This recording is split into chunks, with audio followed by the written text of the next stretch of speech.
Hi, this is Lucia with The Art of Love, and this week I have an email about a topic that every woman needs to listen to, because if you haven't already run into this situation, you probably will. So listen up. If you're a guy, you probably won't run into this situation, but just in case you do, you're welcome to listen up too. Okay, so she says, I've gone on 2 dates with a nice, handsome, well-educated guy. We had a relaxed, easygoing conversation, and we enjoyed both dates. What do you mean we enjoyed both dates? You don't know if he enjoyed both dates. I'm just saying. Okay, this guy's 7 years younger than me, but said it didn't matter to him that I look 15 years younger than my age.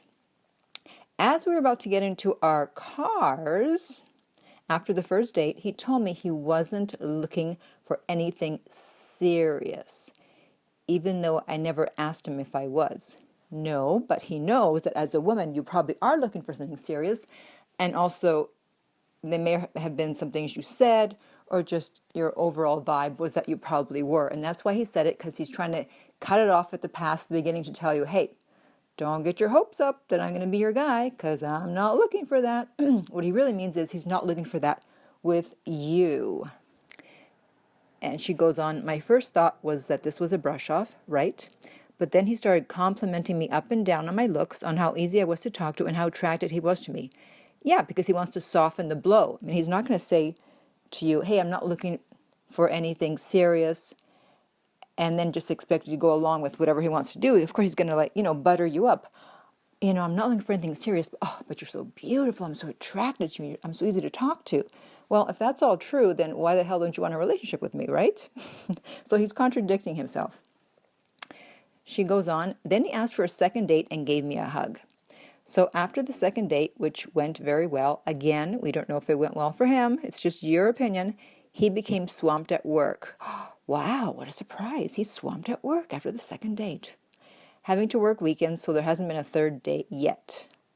Well, he's probably hoping for sex on the second date, and it didn't happen, so that's why he's now suddenly, quote-unquote, busy at work. He's swamped.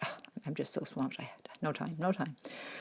In a recent email, he reiterated that he wasn't looking for love. Yes, he wants to make sure you get the message, because something about your second date let him believe that you didn't get the message, so he's sending you the memo again. Hey, not looking for love. But he'd like to play and have some adult fun with me. Gee, he makes it sound so appealing. I just want to use your body and not have you be my girlfriend, not take you seriously. I just want to do you. But he uses words like play and adult fun. Okay, euphemisms, they're called. All right. Although he sees me as a real person who's looking for love, he wanted me to know he wasn't looking for love. Wow, this guy is so full of it. Everyone is looking for love. What he means is he's not looking for love with you. I hate to be so blunt. Well, I don't hate to be so blunt, but I'd rather slap you with the truth than tell you a lie and make you think that everything is fine when it's not. So she goes on. First of all, I believe that almost anyone wants to find love. You're right. Unless they've got mental health issues, they do want love. So his statement above love confuses me. It's not confusing. He doesn't want it with you. Especially because on our second date, he admitted he doesn't eventually want to get married again. Of course. And usually men that have been married before, they want to get married again. They're more likely to marry again. So then she continues, thankfully, we haven't even held hands yet. Otherwise, I might be more hurt by all of these confusing statements.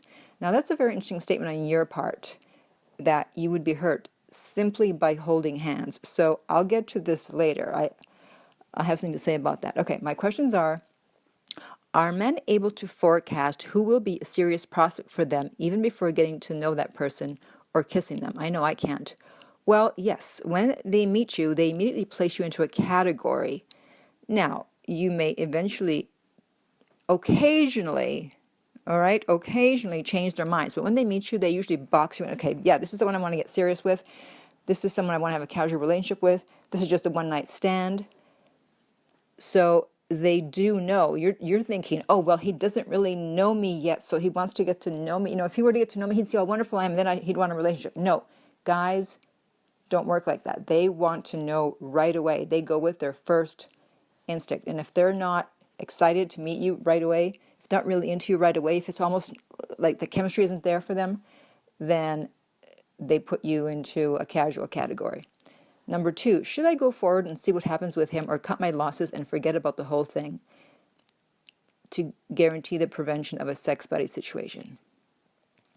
He did say that he envisioned our connection to be more than that. We'd go out and do things like a normal couple in addition to having sex. Sure you will. If he's not too busy at work. Again, of course he's going to say that. He's trying to soften the blow. He doesn't want to make you think that you're just going to be a booty call, which is what you would be. So of course he's going to say, oh yeah, of course, yeah, we'll go out, we'll hang out. And then meanwhile, oh, I'm so tired, do we have to go out? Listen, do you mind just coming over? I'm so sorry, we'll go out next week. Yeah. And here's the thing. So you're considering, right, going forward to see what happens. And meanwhile, you had a problem holding hands, wondering, oh, thank God this didn't go further, and that we hadn't held hands, those double H's, held hands yet.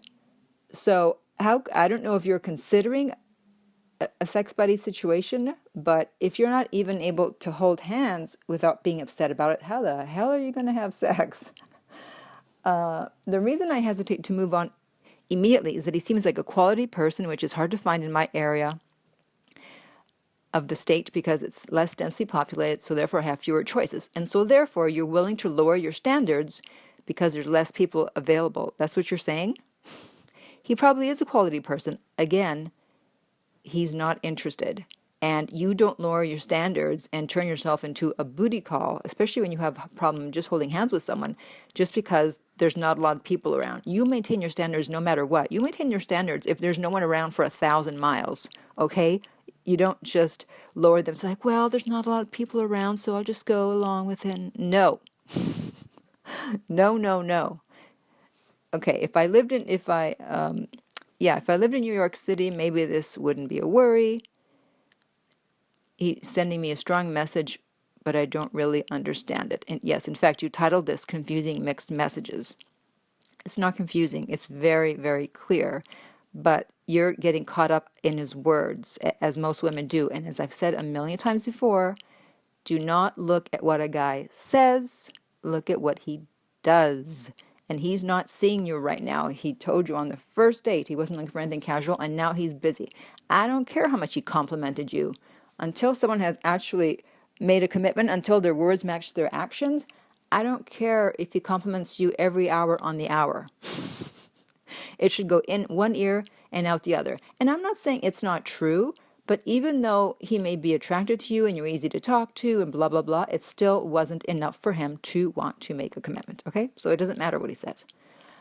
And then she finishes with, perhaps he has told himself that in the end, he does not want anything serious with an older woman, and if not, then who knows? Okay, you're not that much older. 7 years these days is nothing. Okay, it's not like you're 15 years older. It's not like you're 20 years older. And even if you were, there are people in committed relationships with that age difference. If a guy's attracted to you, it doesn't matter what the age difference is either way.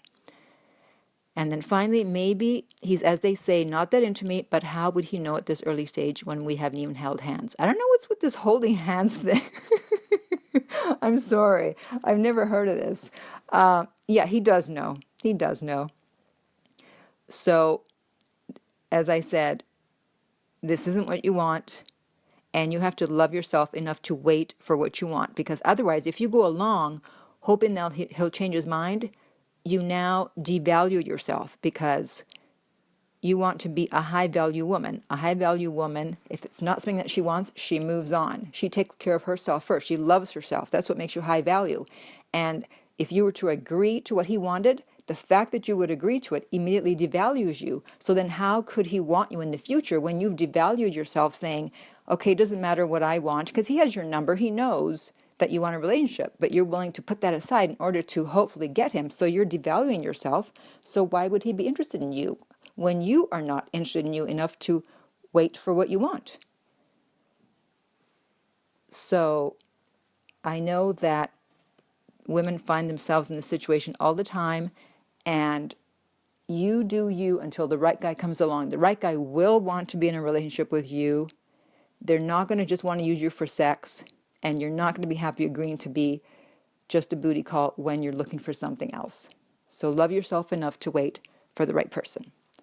So if you're listening to this on iTunes and found it helpful, I'd appreciate it if you would rate my podcast and leave a review. The more reviews I have, the higher ranking I get and the more people I can help, the more women I can reach with this message.